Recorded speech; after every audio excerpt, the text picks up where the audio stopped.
Welcome back to the YouTube channel. Mwana cameras apa pamene tikuona so pano pakati pa NATO maiko aku Europe komanso USA kuti akufuna agawane zida komanso akusemphana pa nkhani ya kudzetsa mtendere ku dziko lija la Ukraine pamene dziko la Ukraine ndi Russia akuthebulana. By the way, pompano ndithu takupatsana news yoona kuti yayi Zelensky akuvomera kuti achabwino basi akufuna pange bow down kapena kuti kuvomera basi kuvomera kugonja kuti achabwino basi monga amene akufunira awo Russia zikhale momwemo nangasi Trump sonayenso akupanga pressurize kwapanga apasa pressure kuti avomere ma conditions atenge deal ndi mukudziwa kale kuti ku America sikuti anali wokha kumano America ilinso ndi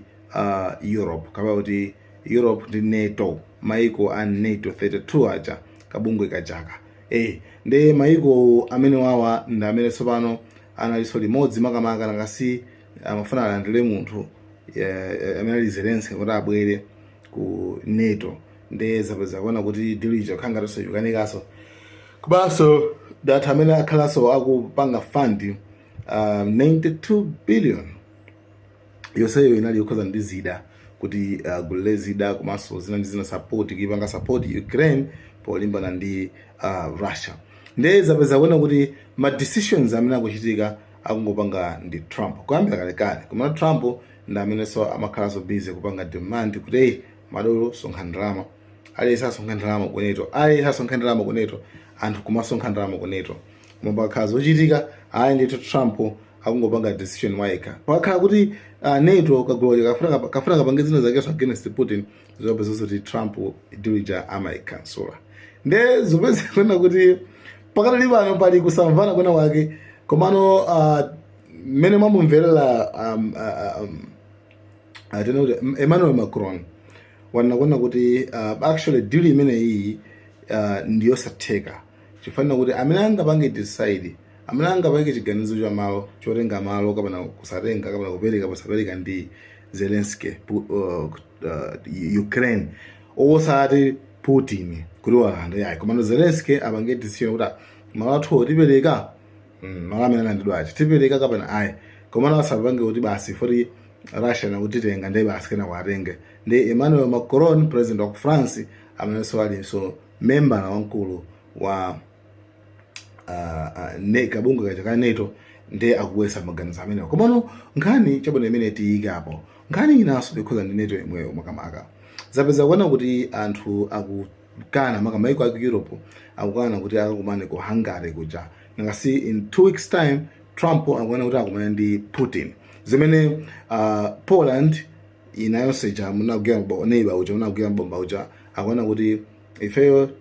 Putin timutenga ngati ndithu terrorist kapati chigawenga therefore even mwamba mwawo sadusa akamapita kumene koko komanso kumene akafikire kwa ndithu tikamanga tikagwira kumene koko even so patu kama statement so even so ojoka so kwa Hungary kumene kudziko lomwelo amene so modzi ma NATO kwa wasa ma statement so on za negative kuti makamaka sakufuna kuti Putin yo atero ndi it's like Putin ndi Trump zikumvana zikugwirizana komano zioneka zoti maiko a NATO aku Europe akuoneka zoti nawonso akuoneka zoti abweso ndi akasoti sizingatheke ziterezeze ndi pamene papa mpamene sopano paoneke real deal koma pali chenjezo chimene chachokola kwa Trump chenjezo chindi chimodzi Trump ndakuona kuti ino maiko ino maiko awawa amene ngati Poland amene akufuna kuti onesenkwiyo kwa Putin kuti muna mange kimuna ateri kimuna zambiri mbiri zochitika Trump wana kuti komano akupangana zinthu Putin ifeyo sitizalowalera ife a NATO faja dziko limodzi likapangidwa attack ndi kuti ena onso akuyenaso kulowelera koma azoti article 5 sizagwira ntchito fa Putin momwe mbadala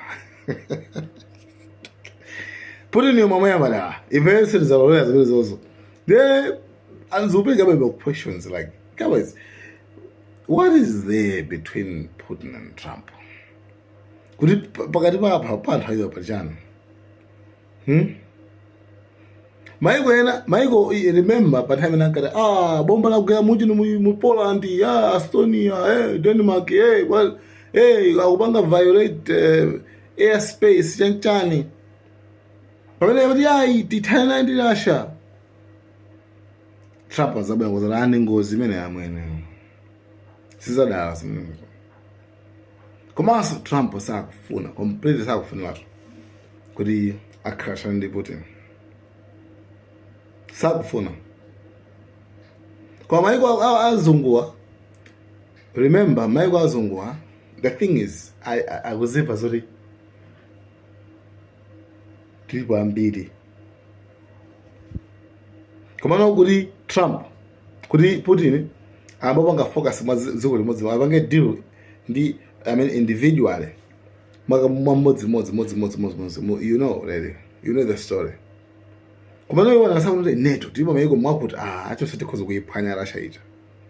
sitikhoza kuyiphwanya, right? Ndiye kwavura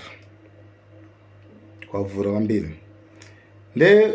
kumene kuku mzinda wa Budapest ndikumene ndithu kukakhale meeting imeneyi koma tsopano panopa ziwewe zachuluka kwambiri zachuluka.